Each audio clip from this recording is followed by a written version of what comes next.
recalled chilling the moment leading up to the horrific massacre. He said that his older brother, Ramon III, had gotten in trouble with his dad after leaving the house that night without permission. When he came home, his dad told him that he would be punished later, and Ramon III didn't seem to take it well. Later, Xavier was filling a bottle of water in the bathroom when he heard 2 or 3 gunfire sounds. He told detectives that Raymond III had been at her house earlier on the night of the shooting and had planned on spending the night. But his dad called him and told him to go home, so he left in an Uber. So then you unalived him because you couldn't spend the night at your girlfriend's house?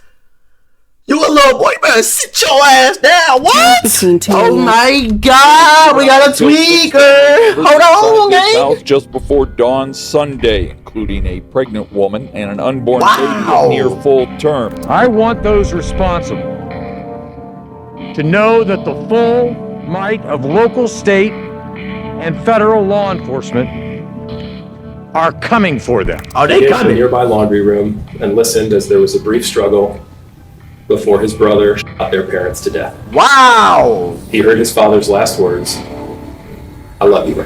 On Sunday, January 24th, his last words were, "I love you."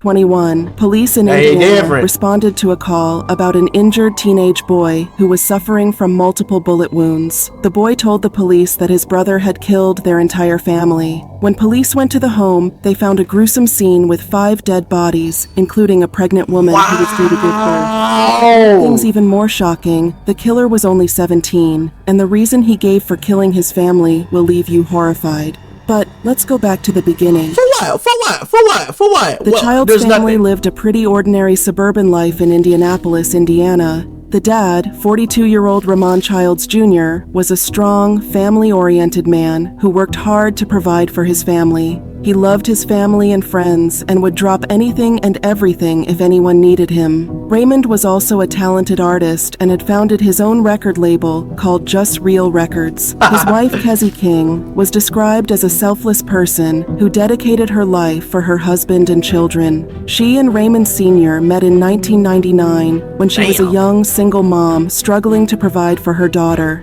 They fell in love and dated for 7 years before finally deciding to tie the knot in January 2006. Their union produced 7 children, including Elijah, Raymond III, Xavier, and Rita. Keziah and Ramon Jr. believed their children could do anything they put their minds to, which led to them to start nurturing their talents at a young age. They started a rap group called New Street for their 3 eldest sons.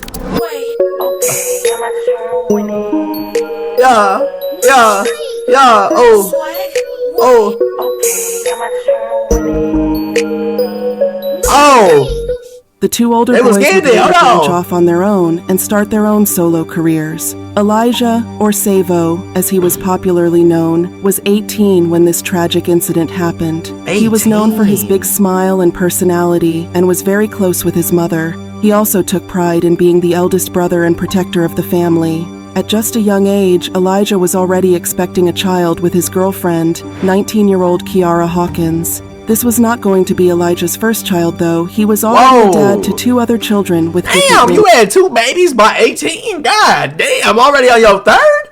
Pull-out game. You feel me? Despite being so young, he aspired to be the best dad that he could be for his kids. Elijah was also dedicated to his music and had started a new music group called Moonlight Gorillas. Moonlight Gorillas.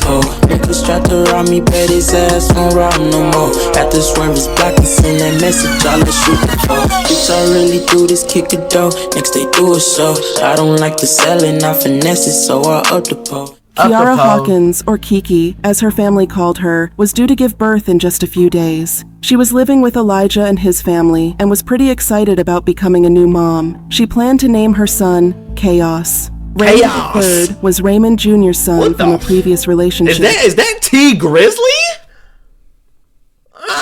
But was raised by Kezzy as one of her own. He was an aspiring rapper like his brothers, but his style and message were a bit different as he glorified guns and violence. My niggas keep glizzies on glizzies. 30 on 30. Wow. 50 a titty, he hit like he biggie. His nigga got out in the hurt. He gone. And that is a blick with a dick. And that is a Glock with a switch. Okay. That nigga keep playing, we spinning that beans and watch how we empty this bitch. We empty this bitch. Say watch how we empty this bitch. Then, there was the baby of the family, Rita Rainelia Childs. Being the last of 7 children, Rita was loved and doted on by her parents and siblings. She was 13 years old and a student at Hoosier Academy. Teachers and staff at her school described her as a strong leader with an ability to influence her fellow classmates in positive ways. She had a special bond with her older sisters and loved spending time with them at their homes. She was also her brother's biggest fan and loved traveling with them whenever they toured the country. She had dreams of becoming an entrepreneur like her dad and had even started her own lip gloss line called Act Up Beauty. So, the family was pretty tight-knit. They all loved and looked out for each other, which makes what happened on January 24th, Hell yeah, so you see they all got chains, they all got money. Y'all don't even need to play with the switches. Y'all don't need the pipes. Y'all not in the hood. Yeah, me like y'all doing good. Pops did his thing. They all loved and looked out for each other, which makes what happened on January 24th, 2021 even more tragic. We begin with the new information coming in tonight about the mass shooting on the northeast side of Indianapolis that left 5 people and an unborn baby dead. It all began around 3:45 a.m. that Sunday morning when Indianapolis 3:45 a.m. police received a call about a shooting around the area of Adams Street. When they arrived at the scene, they found a 15-year-old boy sitting on the porch of a home suffering from multiple gunshot wounds. The teen was none other than Xavier Childs. His neighbors had called 911 after hearing a series of gunshots. He was rushed to the hospital in critical condition, where doctors started working on saving his life. While at the hospital, Xavier kept saying, "They killed my entire family," before he was rushed into surgery. Meanwhile, police rushed to the home to find a gruesome scene. 5 bodies lay in different rooms inside the house, having been brutally massacred. Elijah was found on a bed in a bedroom at the end of a hallway, with his pregnant girlfriend Kiara lying next to him. They each had suffered from a single gunshot wound to the head. Kiara was immediately rushed to the hospitals, where doctors tried to save her baby by performing an emergency C-section. Unfortunately, the baby was already gone. The little sister, Rita, was found in a second bedroom next to a bed. She had died from a single bullet wound to the chest. Oh my In the basement, God! police found the bodies of Raymond Jr. and his wife Kezzy. Both had been killed by multiple bullet wounds to the torso. The police described the crime as a different kind of evil, saying they would rest until they catch the killer or killers. Oh my They believed it was a targeted attack carried out by a single gunman or a group. They called it the largest mass casualty shooting in the city in more than a decade and urged the public to come forward with information that might help catch the killers. Dozens of IMPD and crime scene vehicles filled the streets Sunday. The area taped off for hours. This type of violence, this senseless terror, has no place in our community. City leaders frustrated and angry, calling this a different kind of evil. Now, I don't know what to tell you. I don't know what goes through a person's mind. I don't know what kind of lie they listen to in their head that would tell them that pulling the trigger on anybody, but especially on this many people. I ain't gonna lie, 5 people though is crazy though. You already know we think the people in the street slinging that fire is crazy, but for you to stand over your own family and unalive them is crazy, gang. Like, out of nowhere. Like, imagine we all just at home, you at home kicking it, you got out for work, had a long day, you chilling, you hear me? You laying down in your bed, next thing you know, you wake up, boom! Boom! Boom! That's all you hear. Like, what? That's crazy, man. With the people you're closest to, gang? Like, no.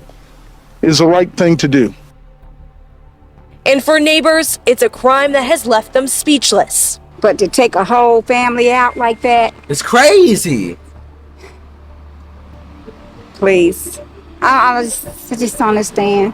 Vicky Pinkston says she recently dropped off a few things for the expected mother. I just had gave them some stuff from my great-grandson that he was born, but he's bigger now, and I gave him because she was going to have babies due next month.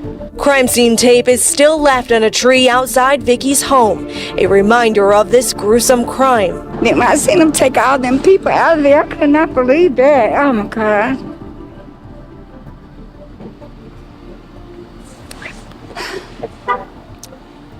I just hope that they find who did this. And that's exactly what investigators are doing. The mayor promising that justice will be served. I want those responsible to know that the full might of local, state, and federal law enforcement are coming for them as I speak. The shooting shook the entire community as many struggled to understand why someone would do this to an entire family. And I want to come by here and tell this family, I'm so sorry. I'm so sorry. Disbelief. I've been heartbroken since I heard it because this doesn't make sense. It's senseless.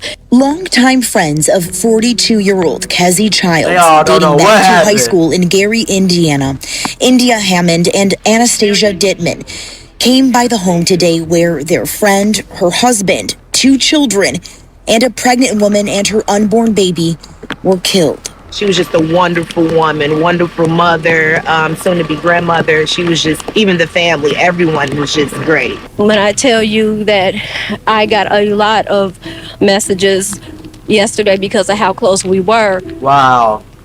I took it bad. Hammond tells me she spoke to a surviving son in the child's family. She says he and others are trying to cope as best they can. They're good people. Yeah, I don't know why this took place. I don't know what led to it. I'm very sure people are going to assume whatever it is that they want to assume. But the bottom line is they didn't deserve this. They were good people. I know her heart. I know how she was raised. She was a good person. This was uncalled for. The word that's on the street is this: we tired of it. The real original OGs. The real original OGs. Tired of this senseless killing. As this was going that's on, crazy, the though. only surviving witness, Xavier, had gotten out of surgery and was already talking to the police. He recalled chilling the moment leading up to the horrific massacre. He said that his older brother, Ramon III, had gotten in trouble with his dad after leaving the house that night without permission. When he came home, his dad told him that he would be punished later, and Ramon III didn't seem to take it well. Later, Xavier was filling a bottle of water in the bathroom when he heard 2 or 3 gunfire sounds coming from upstairs. Hey, that's crazy though, cause it's the one that was sitting there in the streets with the gangster music, talking about toting switches. They was all with them blue flags, act like they was Crips, this and that. He's the one that wilded out and did that, though. He was the one, not the other ones. He was, and I knew once I seen that, I knew something was awful, bro. And he wasn't going for it, gang. You said what? You said I'm in punishment for going out? Oh, watch this, bet. Like what? Like you wildin'. His dad asked, "What was that?" Then his sister screamed, "He shot Elijah," and more shots rang out. Xavier said his 17-year-old brother then came downstairs with a Draco gun. With a Draco? Rifle rounds and fired. He did that with a Draco? Parents. As the shots rang out, Xavier heard his dad say, "I'm sorry, Raymond, I love you," before another round of gunshots. When the gunfire stopped, Xavier, who was hiding in the laundry room, ran out of the house through a side door and tried to flee. But his killer brother saw him and chased him down, firing at him multiple times. Xavier told detectives that he begged his brother to spare his life, saying, "Here, bro, I can give you this $40. I won't say nothing. Please don't kill me." Oh, he's young. He don't know, man. But his pleas fell on deaf ears, and his brother began firing at him anyway. What? He just looked at me, and then he shot me on the leg. I fell. He shot me in the arm, and then he tried to shoot me in my head, but missed, I guess, Xavier told the detective. Imagine being in Xavier's position. You just witnessed your own brother kill your entire family, and now he is trying to kill you, and you don't know why. Offering to pay him $40 for his life just shows how desperate he was. Man. He didn't know whether he would come out alive or he'll end up like the rest of his family, but he was willing to give up everything just so he could live. Luckily for Xavier, his brother missed the fatal shot, and he was able to get away and get help from the neighbors.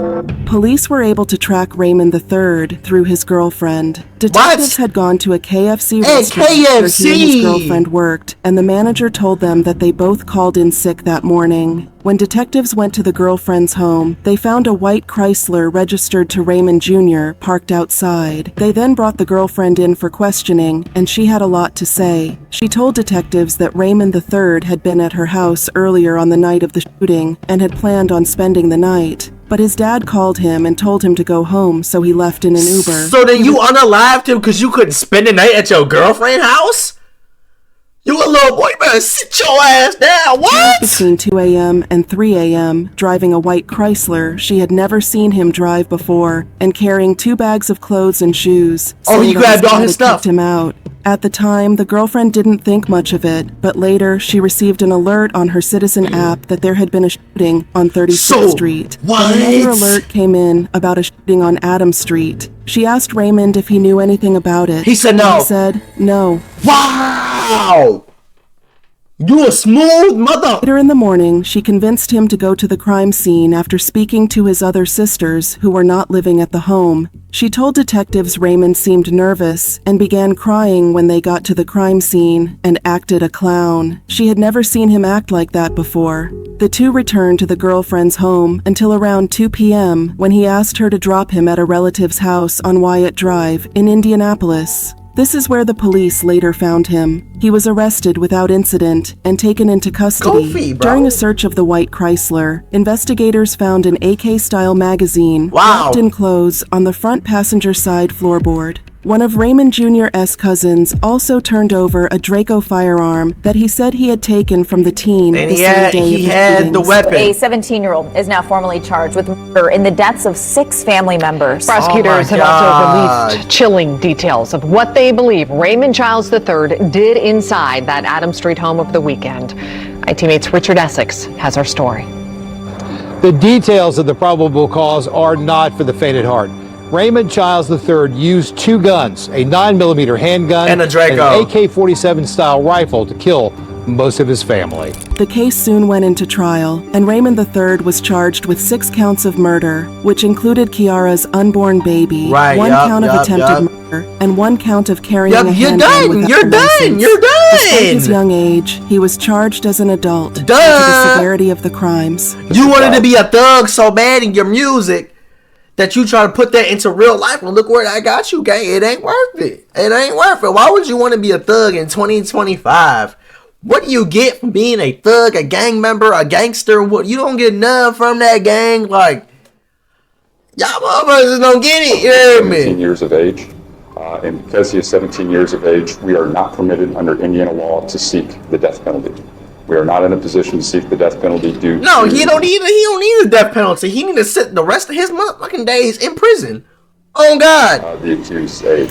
During the trial in July 2024, the prosecution said that Raymond III set out to kill everyone in the house, but he failed instead, chasing down and wounding his younger brother Xavier, who offered his literally last dollar to spare his life. The defense argued that Raymond III was not even in the house during the killings, and that evidence pointed to 2 guns being used, which showed there was more than 1 gunman. Xavier looked at his brother face to face, mere feet away from one another, and he asked him not to kill him. He even offered him $40. Don't kill me. I won't tell anybody what happened. Xavier Child will come in here today and tell you that his brother shot his family and shot him. But I want you to pay particular attention to what Xavier said right after the shootings, which was that he wasn't sure his brother was a perpetrator, and he couldn't say for sure he saw. I know she feel dumb for taking this case. I ain't even gonna lie. Like, you know you dumb. Like, the emotional weight of the case was evident throughout the proceedings, with family members often breaking down in tears as they heard graphic details of how their loved ones were killed by one of their own. Things got really heated when one of the prosecution's witnesses, who was Raymond's uncle, testified how Raymond III returned to the scene several hours after the killings and was quite upset, so much so that the uncle told him to wait at a relative's pickup truck, at the time not knowing he was the killer. The uncle then drove him around town, probably trying to get his mind off what had happened. During the testimony, the uncle confronted the teen asking, "Why did you do it, Raymond?" This led to the judge declaring a mistrial, saying Raymond would not receive a fair trial because of the witness's actions. Velez was telling jurors that he was with Childs later that day, and they prayed for the truth to come out. And Velez said from the witness stand to the defendant, "You all remember that?" Then, as attorneys tried to cut him off, Velez said, "Why did you do it, Raymond?" That sent the jury from the courtroom, the judge to huddle with the lawyers, and then a declaration of mistrial after one juror said she could no longer be impartial after hearing Velez's comments. Afterwards, family members were shaken by the judge's ruling. Very disappointed, but it's all gonna work out. It's gonna all come together. We put it in God's hands, and we're just gonna go from there. Today's been long. It's been draining. It's been emotional, but we shall overcome this. It's difficult. It's hard. It's like living the day all over again. But we trust God, because we know God is going to give us the answers that we need. For sure. A new trial date has been set for October 2024. If Raymond is convicted of the charges, he faces a maximum of life in prison without... Well, that's what he needs, without parole. Yes, Lord. That's what bro need. You hear me? Like, that's what he need.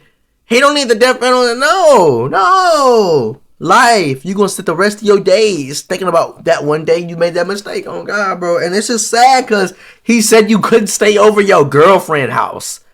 So you went home and did that. Like, use a goofy, bro. Like, what the hell? You fried, you feel me? I don't know, man. Let me know what y'all feeling. Y'all crashing out. Y'all can't go to your girlfriend or boyfriend's house like this. Am I tripping? Like,